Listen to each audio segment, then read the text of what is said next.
So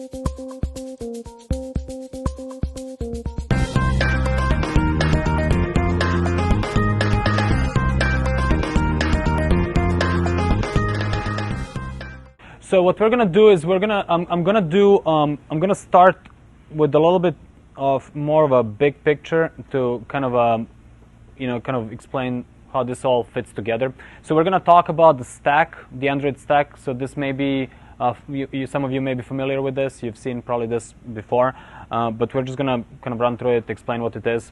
We're gonna talk about some operating system features with respect to the internals. So I'll talk about the file system and things like that. We're going to talk about working with hardware from the Java layer, so not necessarily going directly through the native layer, just so you know that that's available to you in case, because I get asked a lot by people wanting to access hardware layer, wanting to use NDK, and it may not be the right tool for that job. So that's why I want to kind of make sure you know what's available in the Java APIs. And then I'm going to talk about the Android startup and runtime. So basically what happens, how does the system boot up, what's really going on in terms of various processes and such.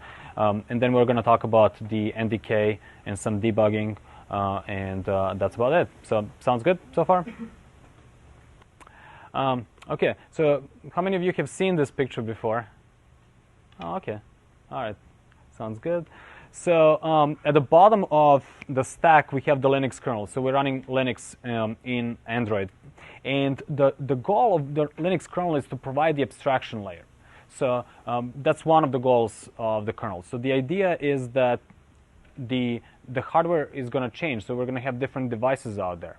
And if we program the basics as a Linux kernel, we can easily recompile it for different platforms. So that's one of the primary goals of the Linux kernel. Secondary purposes are to provide security. So Linux is a pretty secure environment. It's been tested out there quite heavily, so it's highly secure. So we're using Linux for security. We're also using Linux for process management. So process management is pretty well done, and also networking. So those are some things that happen there, and all the drivers and things of that nature are implemented in the Linux kernel.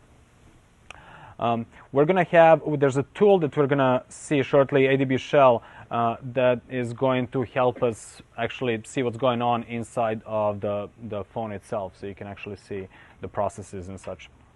And I'll talk about that. Secondly, we have native libraries. So the goal of the native libraries is to basically provide certain functionality to the upper layers, such as, for example, the database is implemented there, 2D, 3D graphics are implemented there, WebKit, which is the implementation for rendering HTML pages, is provided there. So a lot of these libraries come from the open source community, have been basically ported over to the Android system and made available to us. Most of them we don't necessarily access directly as Android developers. So you may use them directly as somebody who's doing some hacking and some internal stuff, but in most cases they're there to support the Java layer. So I'll talk about that shortly. There's also something called Bionic, which is basically the libc implementation that is done for Android. And one of the reasons is the licensing issue. So that's there. I'll talk about that as well. As you probably know, what's running on Android is not Java code. It's actually the Dalvik executable. So there's something called Dalvik, which is a virtual machine. It's an Android implementation of a virtual machine that executes the Android applications. Okay, so that's in my mind the key, most innovative piece of the whole platform is the Dalvik virtual machine. One of the reasons why the Android team decided against using, well, there are two main reasons against using the Sun Java virtual machine.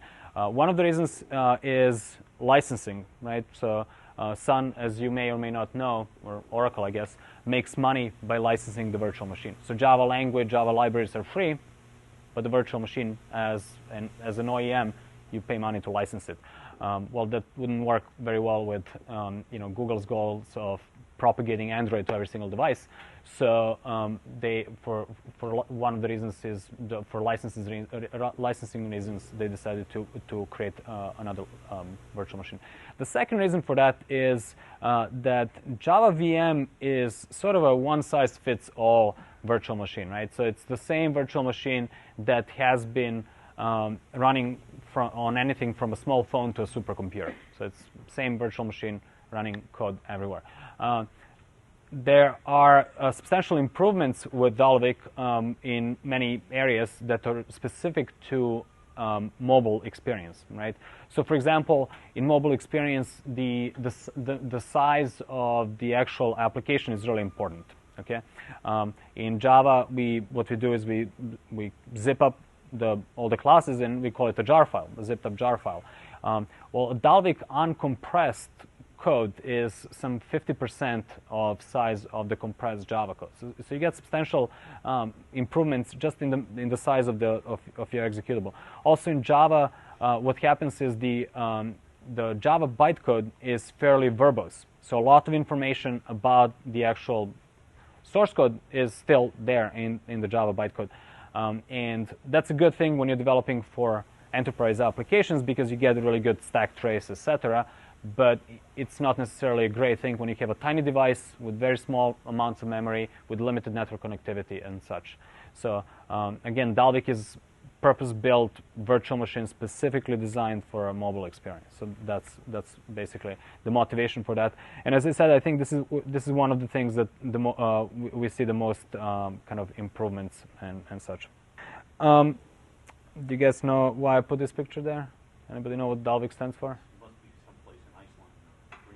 Yeah, some fisherman village. Yeah, exactly. Dalvik is a place in Iceland. So it looks like that. There's a church. So cool. So let's talk about Java a little bit because for those of you who have developed for Android, you probably are aware that you developed Java, but you may not be aware that it's not really Java that at the end runs on your phone. So what happens in a typical model is what we have a Java source code, and we compile the Java source code to the Java bytecode, okay? And we end up running that Java bytecode on the virtual machine. So that's what this diagram illustrates. With Android, it's slightly different. There's basically an additional step, and the step is compiling the source code to the bytecode, but then recompiling that bytecode once again down to the Dalvik bytecode. And ultimately, what runs on the actual device is the Dalvik executable. Okay, so obviously the reason why we had to do this is because we don't have a Java VM, we have Dalvik VM on the phone. So that's one of the reasons for that. Second reason, sometimes people ask, well, why didn't we just go directly from Java source code, if we're writing in Java, directly to Dalvik executable, but instead we chose to make this extra steps of compiling the in-between Java bytecode. One of the good reasons for that is that the Java compiler does a good job already. So it does a lot of work of converting the code into something that's machine readable, right? So there's no real reason to repeat the work that is already done, and it's pretty good as is. Second reason is that in theory, we could compile anything else that can compile down to Java code to Dalvik code as well, right? So for example, if your favorite language is not Java, but it's Python, you could use JPython, or Ruby, JRuby. So you could compile down to the Dalvik bytecode, to Java bytecode, and then recompile that to Dalvik. So that's the theory. The practice is that we don't have the libraries to support other languages out there, but in theory, that's possibly a good thing. Yeah, question? So the question is about the Java compiler. So remember, with Java, the language is free, the tools are free, the libraries are free, right? So you can compile your Java on any platform. As a matter of fact, when we develop for Android, we compile on our local laptops, right? And then we recompile it for the Dalvik infrastructure. So it doesn't really matter which compiler you use to compile. Typically, it's the standard Java compiler. Which brings another point that I wanted to talk about, and it's just the subsection of Java that we're using.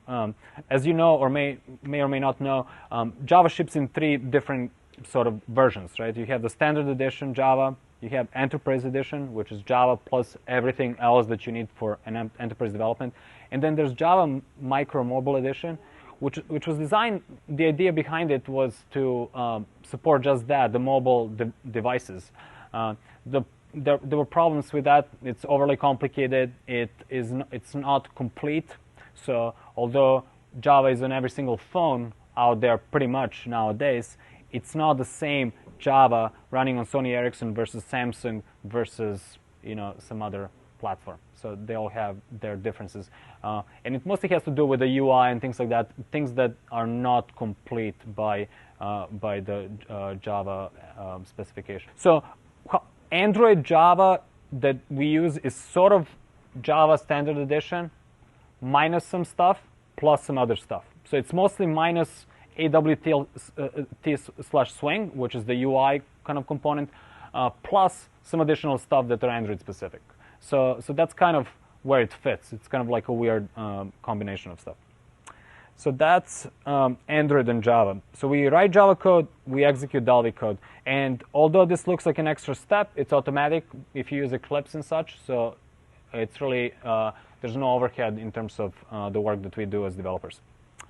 The application framework is sort of like up there almost at the top. And this is what this is the nice part of the system that makes it really easy for you as an Android developer to develop new apps, right? So the application framework is there to fully support you as a developer. It's kind of like the ecosystem in which you can just tap into services and ask for stuff and get it done. So it abstracts a lot of stuff, solves a lot of sort of complex things for you automatically, right? So that's the goal of it.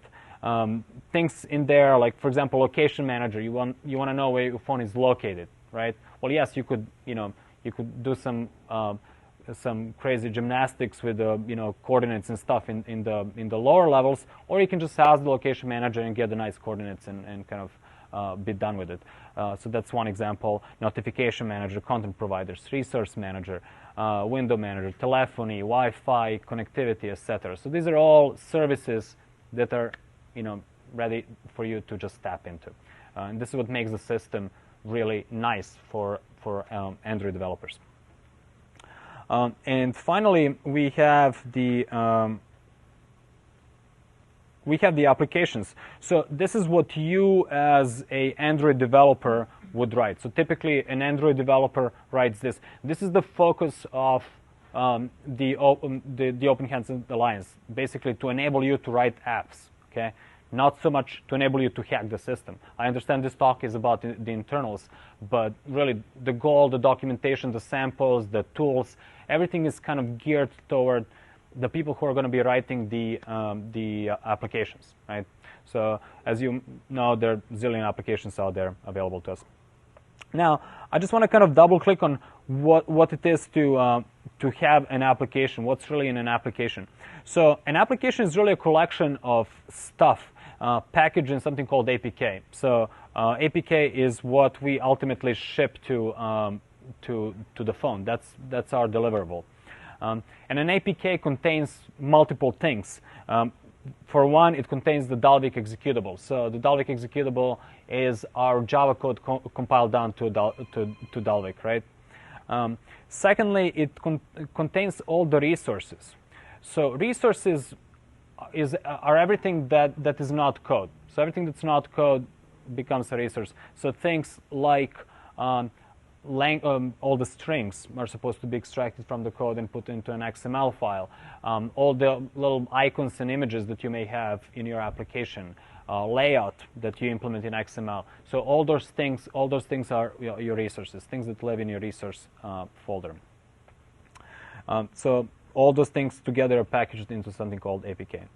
So so I'm going to talk about some operating system features. And before I do that, I just want to fire up my my clips and start the emulator so that we can actually see some of this stuff, so we can actually kind of demonstrate the things that are happening inside of the phone.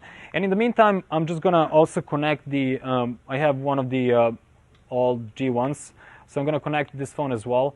And my point here is that for the most part, there are no differences if you program with an emulator or a physical device. Of course, the devil is in the details, and there are differences, if you do things like sensors or anything that is not supported by the emulator. But for the most part, it's pretty much the same stuff. So, so I just kind of want to show you. Let me see if I have a little hello world example. I think I have. I can just hello Android. I'm just going to run it on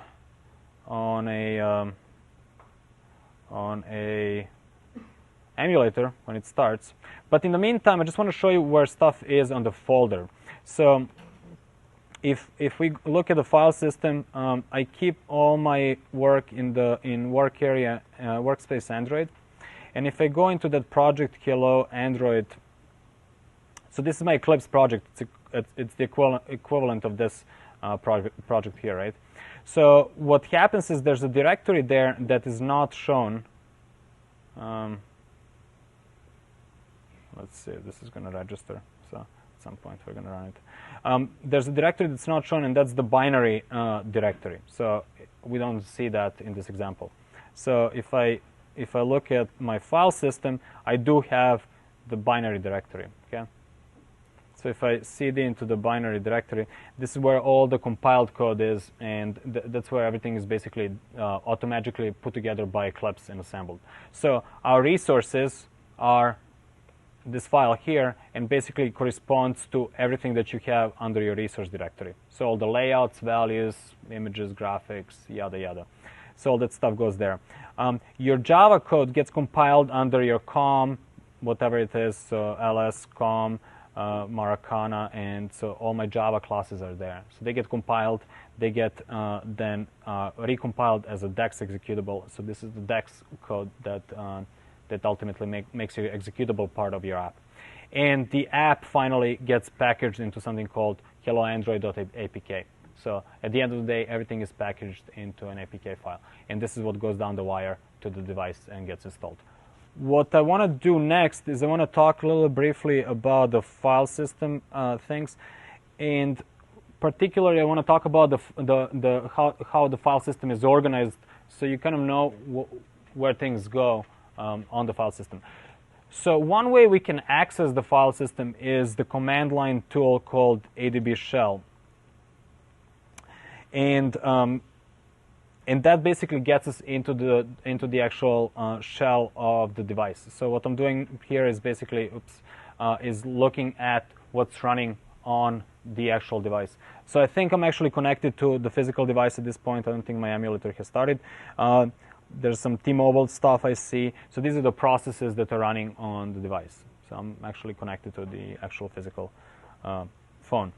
And so you can see what all the processes that are running. We can also poke around the file system, see all the directories and such, and kind of browse and see what's going on. Now, another way to look at this, yes. How does the ADB shell know which device you're opening the shell on? You can tell it which device to connect to if it finds multiple devices. Okay. You still get a prompt if you got more than one device. Right. So the question is, how does it figure out which device to connect? So right now, I actually have only one device registering with the Eclipse tool, or with the ADB shell that's running on my phone, ADB tool that's running on my laptop. So that's the only device. If I had multiple devices, they would all have registered here. So under the device, what we have is, so I'm now connected to my HTC phone, and I can see sort of the file system mount points. So there are basically three main mount points that we care about on the file system. The system is where the entire operating system lives. Anybody build the Android from scratch? A couple of you guys? Okay, obviously. Cool. Okay. All right. So basically, a lot of stuff that you build from scratch that's represents your system image, stuff that goes onto your device. So a couple of directories there that are of interest. All the apps are, for example, in your app folder. So you have all the APKs that ship with your device. All the utilities, the sort of Linux command line utilities are in this folder. And what else is of interest here for this presentation? In the libraries, the SOs, shared objects, they're basically in system lib directory, so that's what they are. And then we have basically the SD card mount point, which is the mount point for all your, it's kind of like free for all, so anyone can read write to it. There's no real permissions to be set too much on that. It's the data mount point where your apps actually store the stuff. So typically it looks like this, and all your data lives in /data/data. That's where your applications keep their data files. Okay, so each application actually has its own file system, sort of like a mini sandbox where it can store the files. The applications themselves that we install go into the apps directory. So data apps versus system apps directory. Okay. So that's just a little bit about the file system. I just wanted to mention about security. So the way that the security is implemented on the Android is that each application is isolated from everything else. So it lives in its own sandbox. And what that means is that each app is actually running as a separate Unix process or Linux process. And each app has its own file system in which we're going to store typically the database, preferences, file system, files. So if you write files that are specific to your apps, they're going to be just in that folder, and that's about it. So that's basically what that looks like. You can see that from ADB shell as well. And if you look at the various processes, you can see how each app has its own process ID associated with it. Okay. So that gets reassigned as apps start and go. Any questions on that? Yeah, no? Okay. Cool. So I just wanted to go through a couple of things that that have to do with working with hardware. And again, just as Kevin said in the previous presentation, you really got to kind of think about why you are interested in NDK or doing anything natively. Access to hardware is usually not the best reason for going native. Sometimes it makes sense, but a lot of hardware stuff is actually exposed via the Java classes as well. So you can do it from the plain old SDK. So camera is one example. Camera is fully implemented as there's a wrapper from Java, so you can easily access it. The full API is there. We have Wi-Fi for connectivity, so you can easily see what networks are connected, check the availability of networks and such. Telephony as well, and so those are just some examples of things you can do straight from the Java, so you don't really need to worry about anything native. Now there are cases where certain pieces of hardware are there, but they're not exposed. And one good example is the Bluetooth API, which was not available, well, was available in 0.9 SDK, but then got yanked out before SDK got released, and now is available again as a totally different set of APIs in 2.0, right? So that's one example where you may, if you want to do some Bluetooth stuff, you may want to implement it as a native code because the libraries are available, but it's kind of like just in between solution until all the versions are at 2.0. What I want to do next is I just want to kind of talk about the startup, sort of what happens when the phone boots up, what are the various bits and pieces, and talk about how they come together. So this is it. Okay, makes sense? All right. So just like any Linux, Unix device, everything starts with inetd process. right? So we basically have an inetd process that starts up, and one of the first things that it does, it starts a bunch of daemons that are basically native code. Some examples of that we care about is radio. So radio is actually implemented as RIDL, so it runs as a native daemon, just as nothing special, nothing specific to the rest of the Android stack. Secondly, what happens is we initiate something called a zygote process, and what that basically is, I'll talk about it later. But it's kind of like a, you know how each app starts in its own sandbox. So what this does is it kind of like pre-warms up a process that at later stage is going to start quicker. So it just kind of presets it up to as far as it can, so that when a user clicks on an application and requests a new application to start, you have a lot of stuff already warmed up and ready to go. So that's essentially what it does. Secondly, or thirdly, what we do is we start the runtime processes, and that fires off a bunch of service managers. So the service managers are all those things in the ecosystem that we need that are going to be supported by supporting the Java kind of layer. So, for example, location manager. So location manager is ultimately implemented in C, native code, right? So that's the part that basically starts up and is ready to go.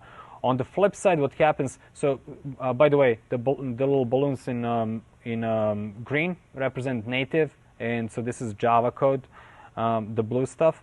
So what we do here is we start a virtual machine, the Dalvik virtual machine, and on top of that, we start what is essentially the Java equivalent of the similar services. So essentially, if you have a location manager implemented in C, we're going to have the Java wrapper exposed here as well. So that's essentially what happens. So we start all the service managers. We start on Dalvik virtual machine. We start the system servers, and that basically spans off all the managers so that they're available for the developers.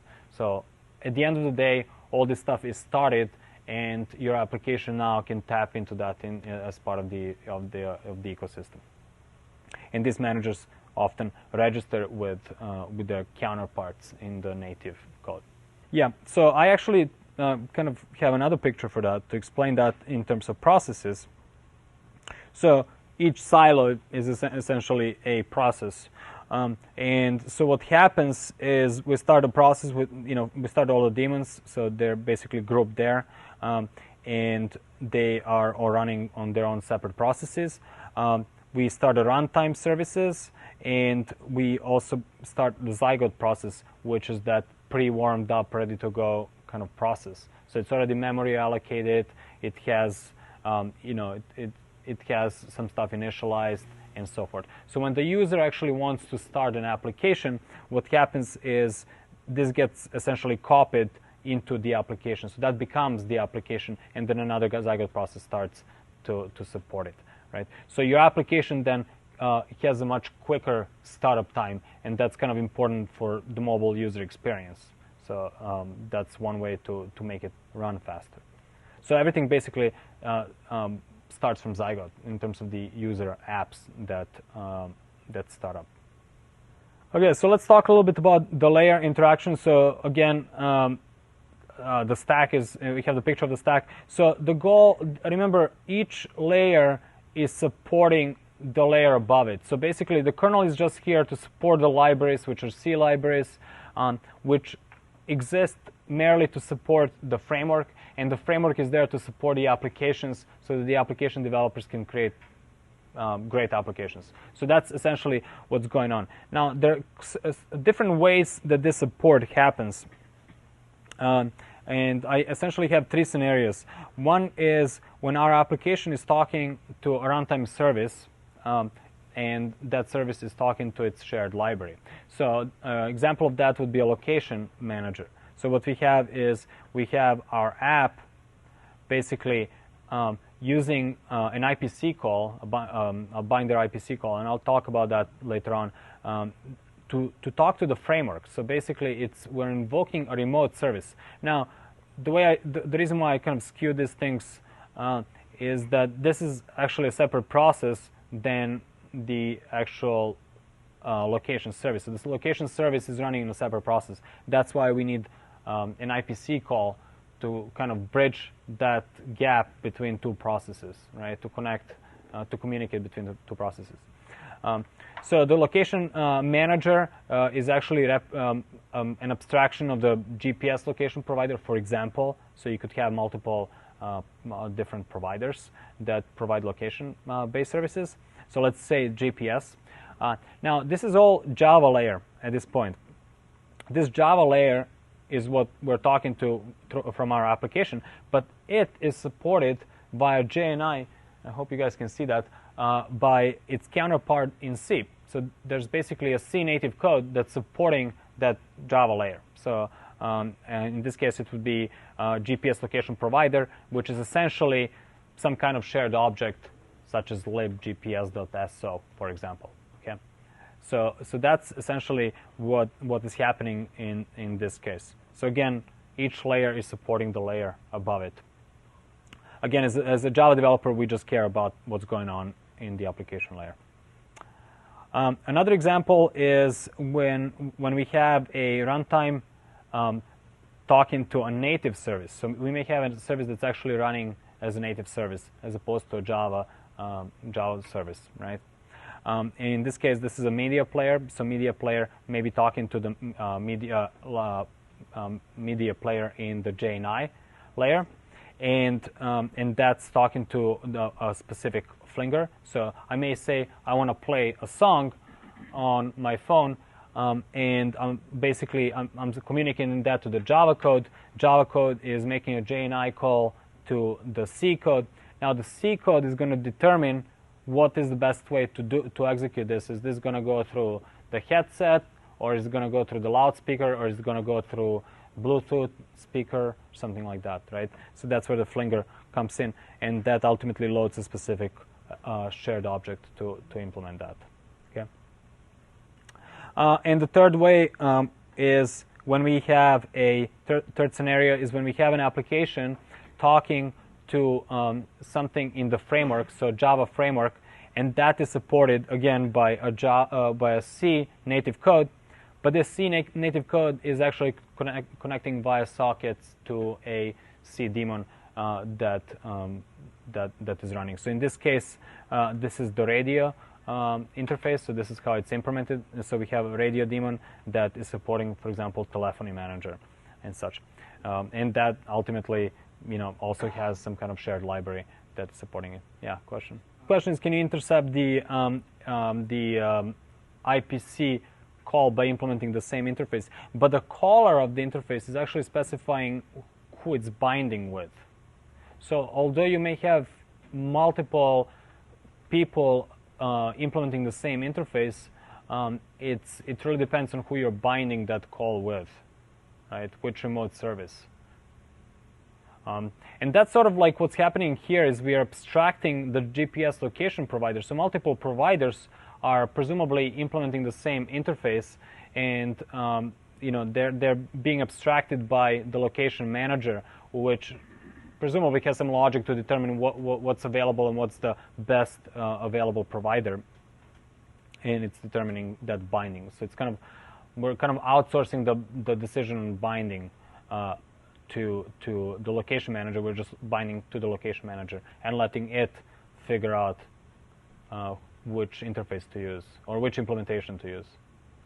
So one thing that you might have seen from this kind of three scenarios is that the important piece for this communication between different layers, two things. One is the binder IPC, and the other one is the JNI. So that's kind of we're getting to that. So basically, the binder IPC, what it does is it's a really fast IPC mechanism, inter-process communication. So it allows inter-process communication between process A and process B. Remember, each app runs in its own process, and an app could be just a service or a content provider, or it could be something that's actually visual activity. So in this case, my app maybe gets a context from the application context, so figures out where it's at, sort of what permissions, privileges you have, and from that point on, it uses the binder driver to send messages to the other process. So now this is implemented to run really fast. It's implemented in shared memory, so it's really efficient in terms of that. And the nice thing about the binder is that it has the same interface in C and Java, so you can actually kind of use it from both C and Java. So that allows you for that interoperability between the processes. So that's one thing that I kind of wanted to mention because you might have seen it in all these diagrams for the communication between different processes.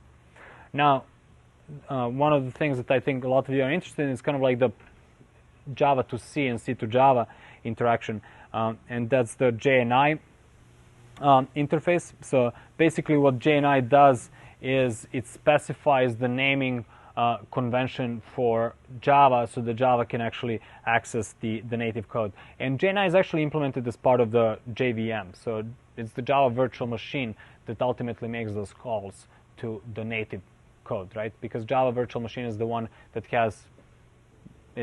interprets Java and interprets it into the native code, so it's aware of the native environment. Didn't you say there isn't one on our phone? Didn't you say that's what Dalvik is instead of? Yeah, so and as we heard from Kevin, basically Android has a different implementation of JNI. So it's a different implementation, but it's providing the same functionality, right? So that's so you can think of kind of Dalvik as an improvement over the JVM, the regular JVM. So it just kind of has same functionality, just adds performance presumably. So optimized for mobile phones. So this is just a little bit about building how you actually use JNI as a user. So basically, I try to simplify down to a diagram, and I'm just gonna talk about JNI in terms of the diagram. Then we're gonna talk about NDK and actually see an example how all this kind of works. So basically, we have the Java source code. That's what we write. We compile it using Java-C to Java class file. What we then do is we recompile this Java class file into the get a header file to represent that, and presumably the Java source code has some native calls defined in it. So that's what we're assuming here. Those are the ones that we're going to implement using native code. So the header files then get compiled together with the C code, which is our implementation of those header files, get compiled into a dynamic library. So ultimately, what runs on the Java virtual machine is our class files and the dynamic library that implements the native code that supports that. Okay. So again, what we write is we write the Java source and we write the C source, and this is sort of the process that we go through to put all these things together to make it work. So and this is just a vanilla JNI with nothing to do with Android specific stuff. Okay, does that make sense to everyone pretty much? Okay. Any questions on this? No. Okay. Or comments? No. Okay. Good. So I'm going to talk about the NDK a little bit and the motivation for that. So kind of like, what do you really get as part of NDK? So what comes in the box or in the kit? So for one thing is we get the tools, the entire tool chain that we need to compile our native code. This was one problem before NDK. So you were always able to do native development. Well, you were sort of able to do native development on Android even before NDK. The problem was compiling your code for the platform that you need to run it on, right? So ultimately, we're running on the little device, usually ARM processor or something, and getting all the tools and everything on your desktop for the most part, it's painful. There's quite a lot of stuff that you need to put together to actually be able to compile for that platform. So one thing that NDK provides is the entire tool chain. So you get all the linkers, the compilers, and everything that you need to compile. I think that's a very important feature of the NDK. Second important feature is the packaging.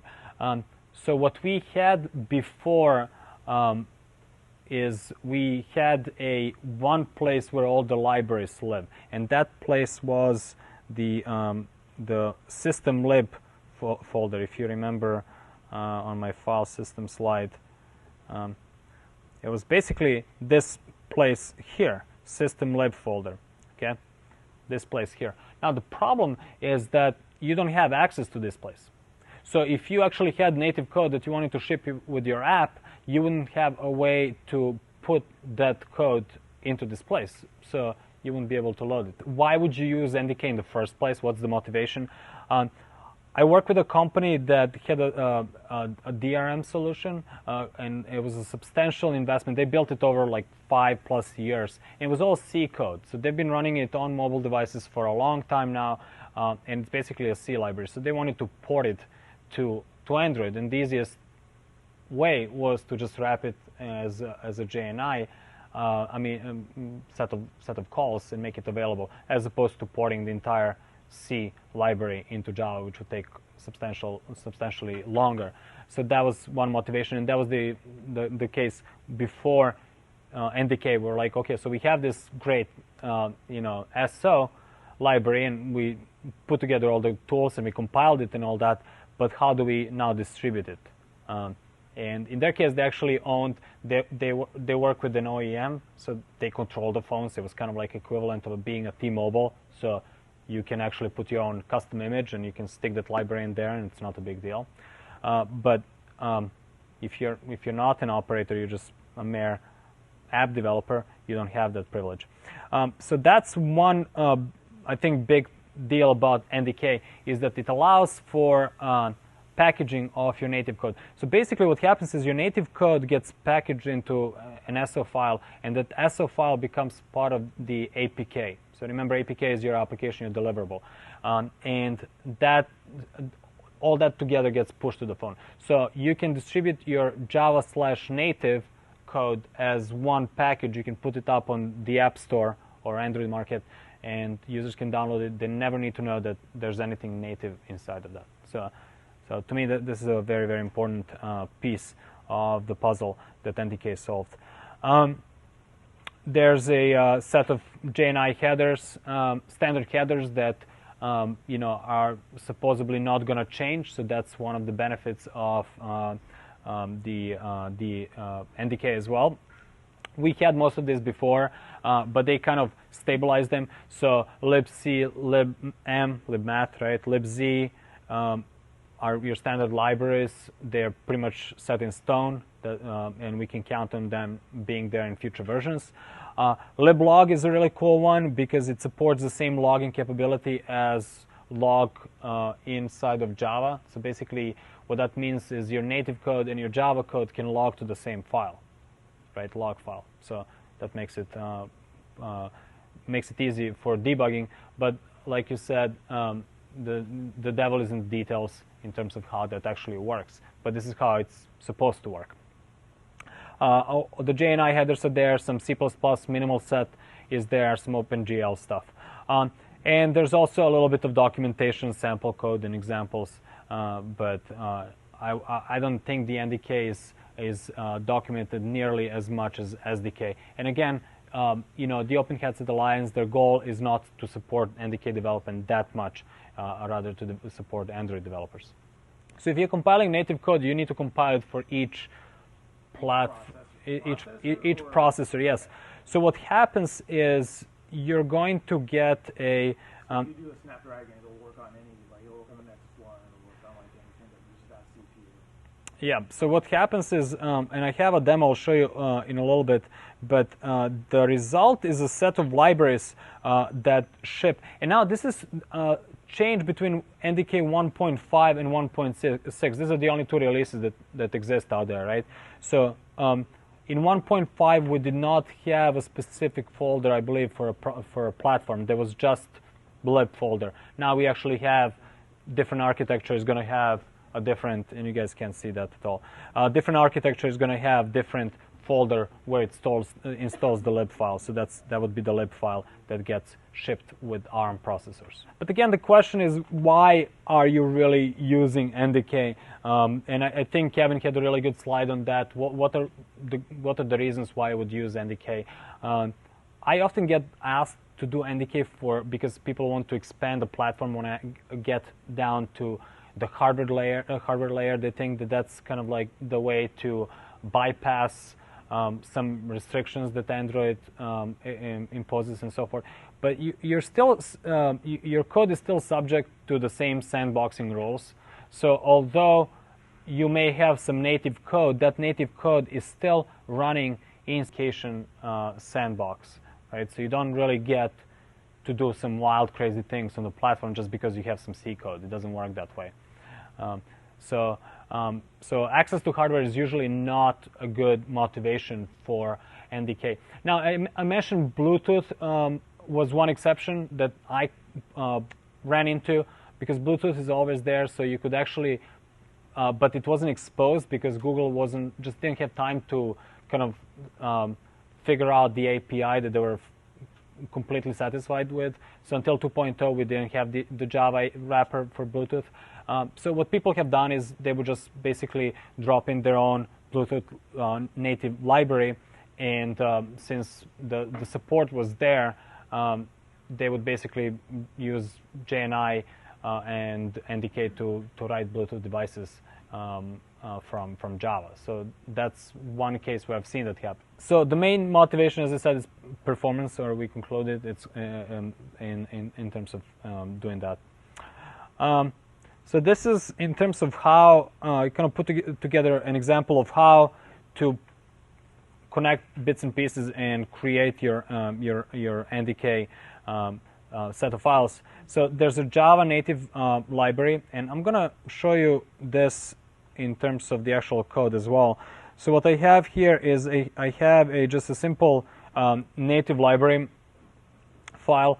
What we do is we're specifying which SO it's going to be ultimately loading to support it.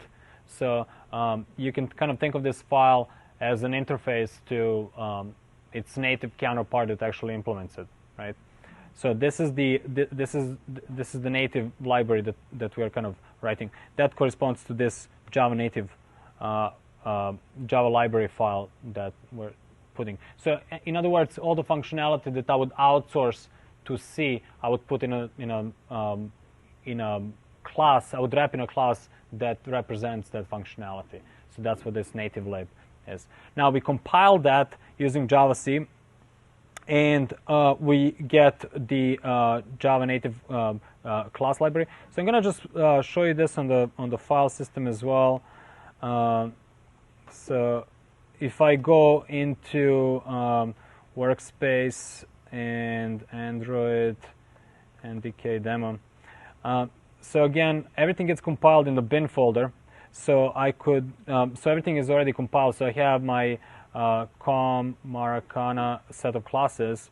So my NDK demo, my native lib class is compiled there, right? So at this point, we automatically got this from Eclipse. We didn't have to do anything at this point.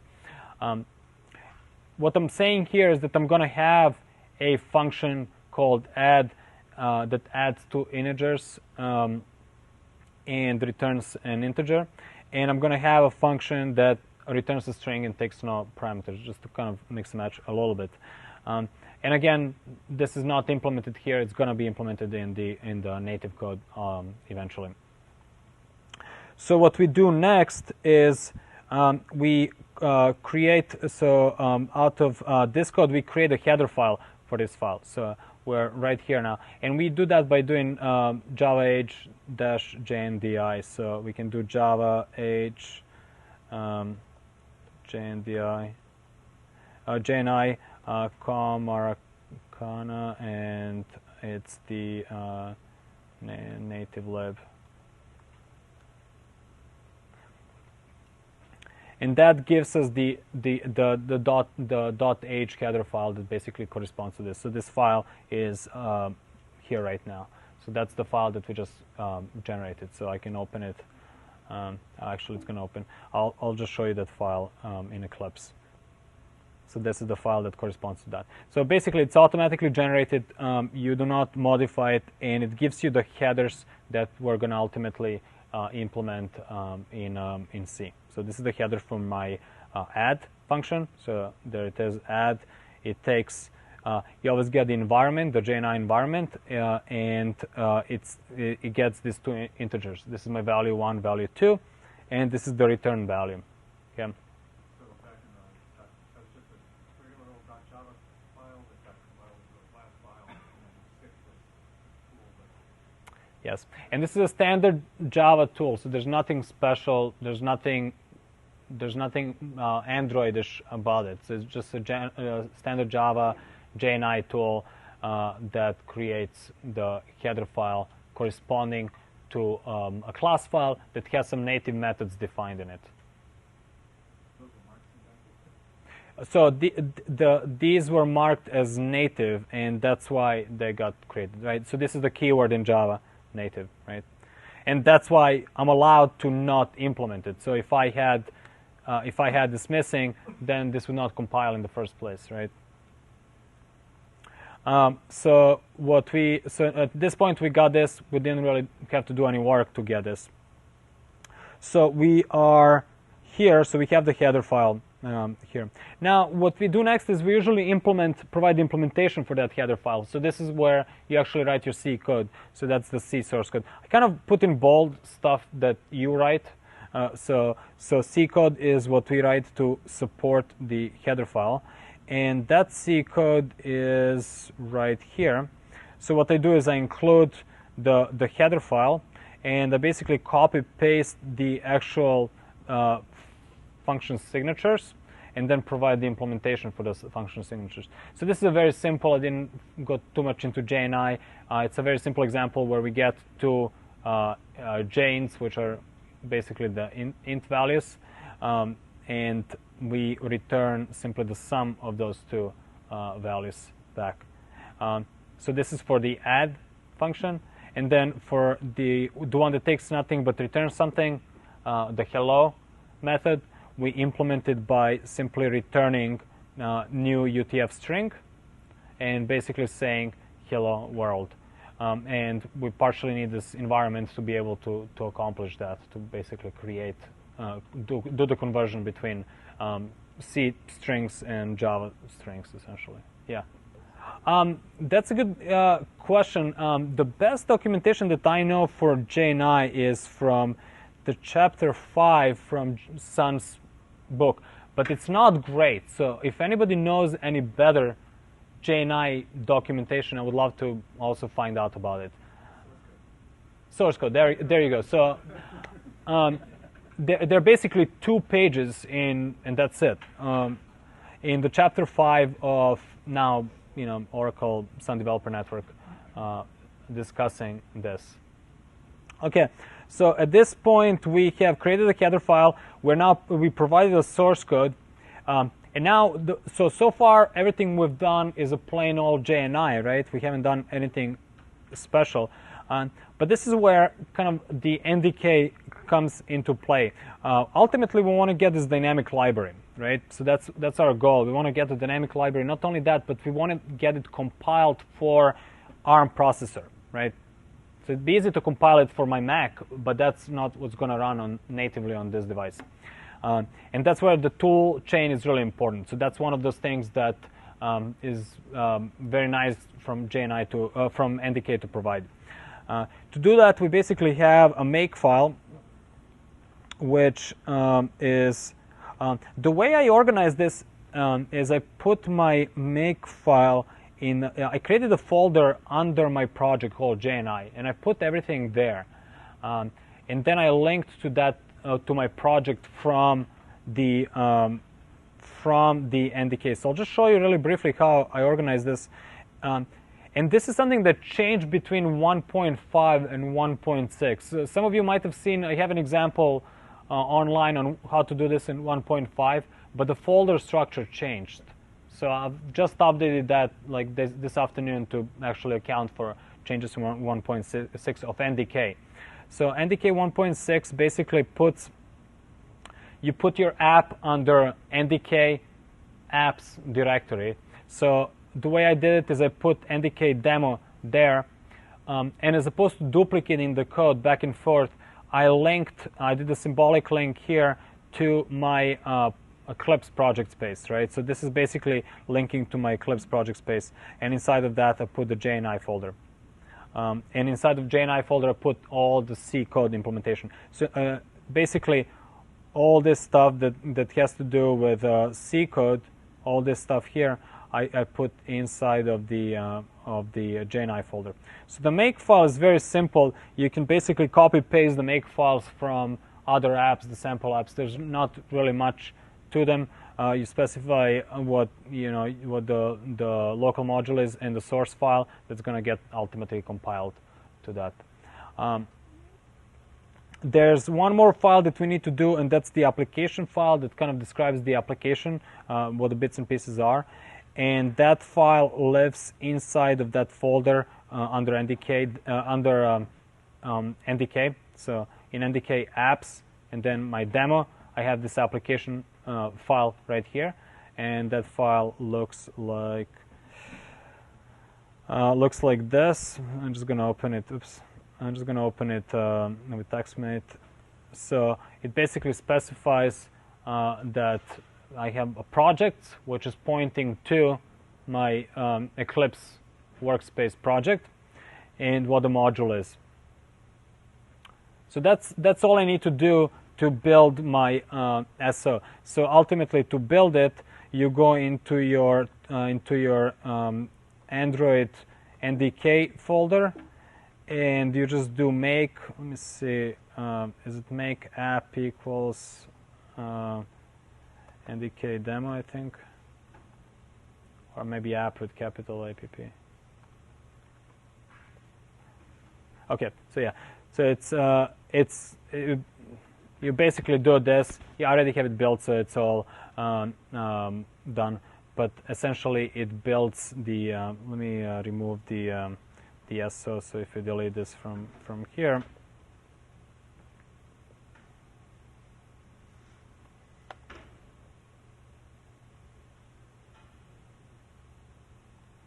make clean.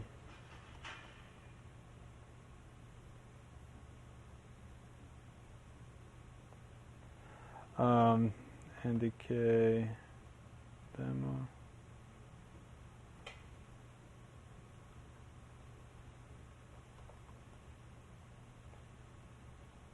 Okay, so let me make it now. So now it's building everything from scratch. Okay, so what it does is it figures out which source file it is. The source file specifies which header file to use, and ultimately it creates this SO file. Okay, so that's the goal. That was the entire goal of using NDK, was to get down to having the shared object that actually works. And this shared object is going to get placed in your libs directory as part of your package. And so now at this point we're done with this part of the equation. So we now have the dynamic library. Okay, so we now just need a Java source file that's going to use the native Java file just as if it was a local file. And in this case, I have the NDK demo. It's a very simple file. I'm just going to run this on. Not sure why. I don't have it running. I don't have a device running supporting it. So I'm going to have to wait for that to get installed and all that. But basically, I'm just referring to the local file, in this case, the local native library, as if it was just a Java code. So the make file specifies how to basically compile what the C code is that's going to get compiled, right? And we're just specifying what the C source is. in that case. The application file is specifying what the output of that is. You can specify the targets, things of that nature in there. So you can think of this, it's going to be doing the linking stuff. It's going to place it in a proper place. Ultimately, this should eventually start. But the point is, this is a straightforward. This part here is a straightforward development in Android, and we're basically at this point just linking to a local Java class as if it was a remote, as if it was fully implemented in Java. Okay, it's just that it is now being supported by some native code. So another very important point here is the distribution of this. So this app, ultimately, it's going to be all packaged inside of one APK file. So that's, remember, the second point was the packaging.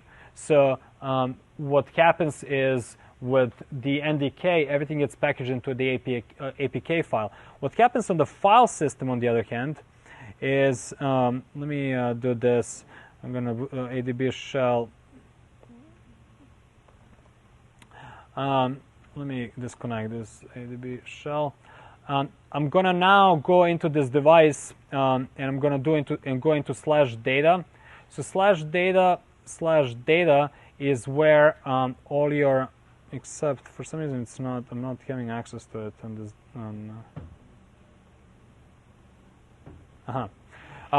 So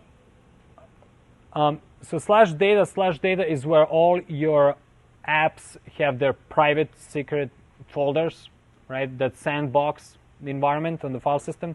Let me show you through Eclipse. Maybe it's a slightly more visual. So what I'm going to connect to the emulator, and this is what was failing before. Okay, so now it's not. So basically, /data is where your app writes data. So it actually lives here. So all the apps are installed here as APK files. So com Arcana APK is this file that we just installed. Okay, so that's about the right timestamp. Now this file has its own sandbox, which is going to be /data, and I guess it's just slow. And if I find my package, which is com Arcana, this is the sandbox that represents. I think it's going to come up. That represents this file system. Okay, it just takes a while. So the databases would go into the database part of the file system. Files, if you have some app-specific files, would go into files. Shared preferences are your kind of preference files. But all the libraries go into the lib file folder. So this is actually the only folder that every app is going to have, regardless if it's got databases or not.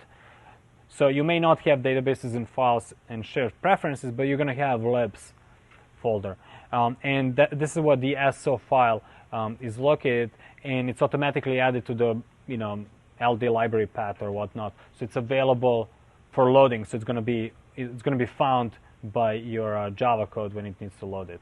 Right. You can uninstall an app and you remove everything. So the app. So there's nothing special about being native app. It still adheres to all the security constraints of any other app, right? So it still lives inside of its own sandbox environment, right?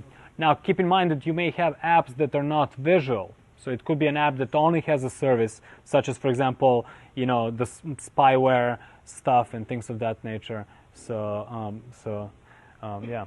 And ultimately, I was going to show you this is running using native code. So just basically 3 + 2 = 5. It's added in C code, and yeah, that's basically the, woohoo, we got it.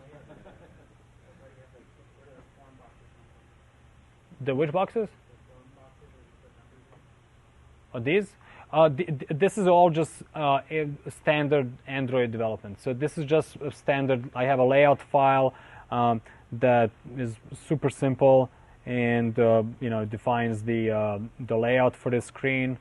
That's my main. And I have implemented my on-click listener here, find the UIs, implement on-click, and on-click I parse my integers, and I say native lib add, and that's where all the kind of magic happens. And this is my my layout file, which defined this app. But this is kind of like the standard SDK development, so I didn't really bother explaining that too much. So anyway, I know it's we're kind of like running over time, so I wanted to kind of summarize this. So again, the question is, why would you use NDK in the first place? So you should really ask yourself that question.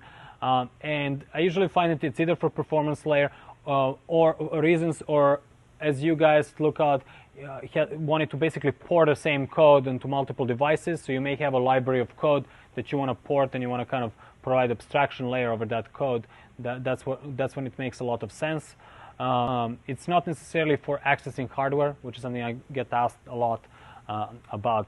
So I just kind of wanted to point that out, and that's about it. So any questions on this before they kick us out? Thank you guys, appreciate it.